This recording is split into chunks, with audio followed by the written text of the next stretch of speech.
Yes, people, what's going on? Good morning. Welcome to Stretford Paddock. I am Adam McCall. I hope you guys are all doing well. We have around a day and a half left of the transfer window. Manchester United have officially announced Anthony. They're very close to signing Martin Dubravka. It feels like all our business is over, but then one more name pops up out of the blue and is linked with a move to Manchester United. We'll be getting stuck into that today, and also some potential outs from Manchester United, including Jimmy Garner. I'm going to have a little moan about that as well. As you can imagine, I'm not happy that Jimmy Garner is leaving Manchester United. So we'll get stuck into the ins and the outs as the transfer window edges to a close. Manchester United also play Leicester City tomorrow night as well on deadline day. So that should be fun. Load of transfer talk. A game. Then the deadline day straight after. And you know where to come and join us for all of that? Right here, because we'll be covering it all. Myself, Jay, Joe, Steve, and the whole gang will be covering it all here. But anyway, there's no time like the present to get stuck into the news than right now. So let's get stuck into it. First up, Amad Diallo is being linked. Listen to this. He's being linked with a move to Sunderland. The Poznań back. Yeah, being linked with a move to them. We hear from Laurie Whitwell and Craig Hope from the Mirror. Laurie Whitwell says Manchester United want Amad to get some game time and see Sunderland manager Tony Mowbray as a coach with a style of football suited to the player. Craig Hope says Sunderland are closing in on a loan move for Amad Diallo. Now, Amad Diallo, for me, at the moment, looks like a majorly waste of money, doesn't it? We paid, what, 30-40 million pounds for him from Atalanta, brought him to Manchester United, and he's hardly featured for the club. There's been times when he's featured and he's looked decent, so I'm not even saying it purely down to ability alone, opportunity, did we do the scouting right, etc, etc. And now he's possibly going on loan to Sunderland. You do feel like this is with a view to never returning, almost. Maybe I'm wrong. Maybe he is good enough to go and prove himself at Sunderland and come back. But we're going to talk about James Garner later. What kind of message does that send to those kind of players that are going out on loan? Do you know what I mean? But Amad Diallo at the moment very close to joining Sunderland, and it's looking like that one will be done before the end of the window, and he'll be there on loan. What's interesting is United are looking at the profile of managers as well to make sure that their loanees or the players that go out on loan are given the best opportunity to play football and start. We need to ensure that because we don't want him wasting a season there on loan.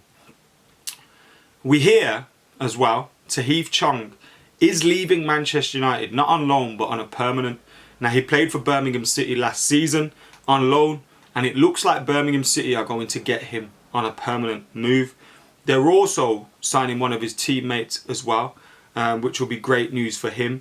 He'll be able to play with Hannibal Mabry down there and link back up with them. But Tahith Chong's move is a permanent deal, according to Daily Mirror.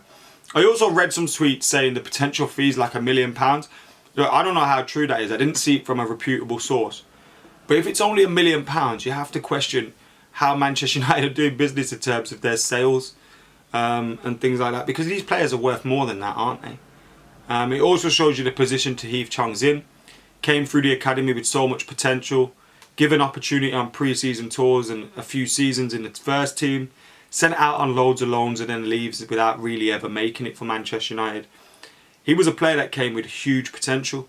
And we have to protect other players from going around in the same manner, don't we? And making sure that we give these guys the right opportunity in the first team, the right support. That's a problem with chopping and changing managers constantly. You know, because then managers will buy their own players. They might not be happy with young players. They have different styles of football. So you have to have some consistency in your management, which will then spread down and help your academy. But Tahith Chong leaving on a permanent deal to Birmingham City. A good move for Birmingham City, to be fair. A very good move for them. We also hear, now listen to this, Man United, I feel like our business is done. Do you know what I mean? As much as I want to see us sign Frankie de Jong on a deadline day, I feel like our business is done. Martin Dubravka will be the last one in. And our transfer window will look like Terrell Malacia, Christian Eriksen, Lissandro Martinez, Casemiro, Anthony and Martin Dubravka. Those will be our signings.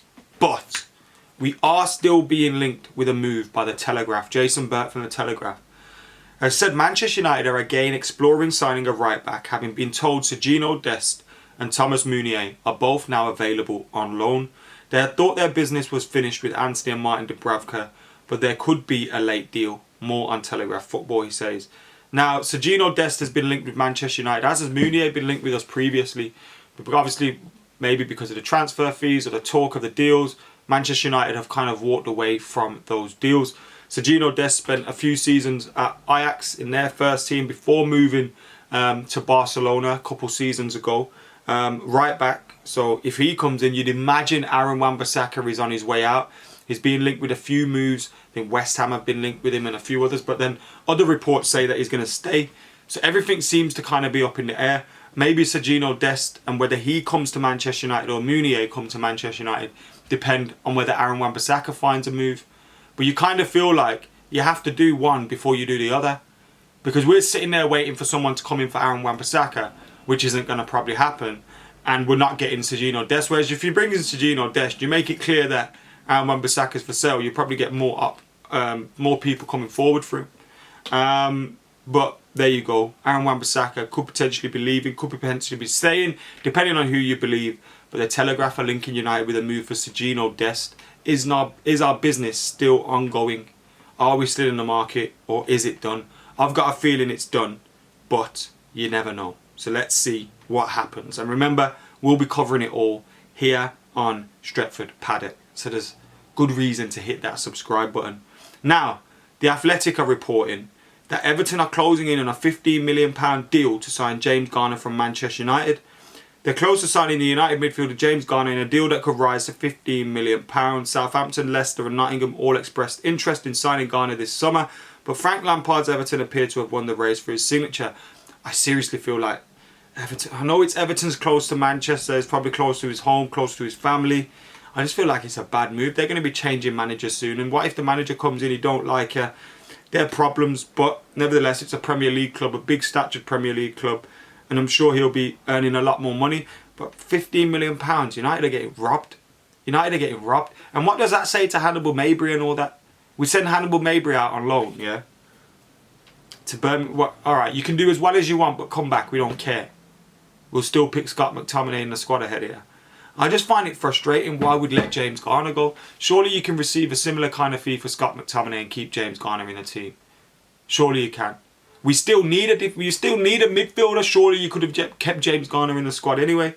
It's just a little frustration I have, man, because he's clearly a talented player. And look, if Erik ten Hag's seen him in training and he don't fancy him, or he fancies Zidane Iqbal and Hannibal and Garner and all these kind of guys ahead of him, all right, cool, fair enough, that's your decision.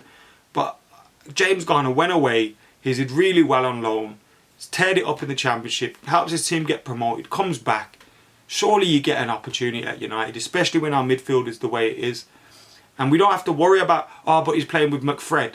Can stick Casemiro next to him now. A little bit of experience, a little bit of talent. Just feel like it's an opportunity missed. And in 2-3 seasons, you'll probably be looking at him going, oh, we'll bring James Garner back for 50 million, or 100 million, or 150 million, whatever the hell the price is at that point. Just a little bit annoyed, man. Such a player. Such a player. Anyway, maybe I'm overreacting. Let us know your thoughts in the comments below. Am I? Should James Garner leave?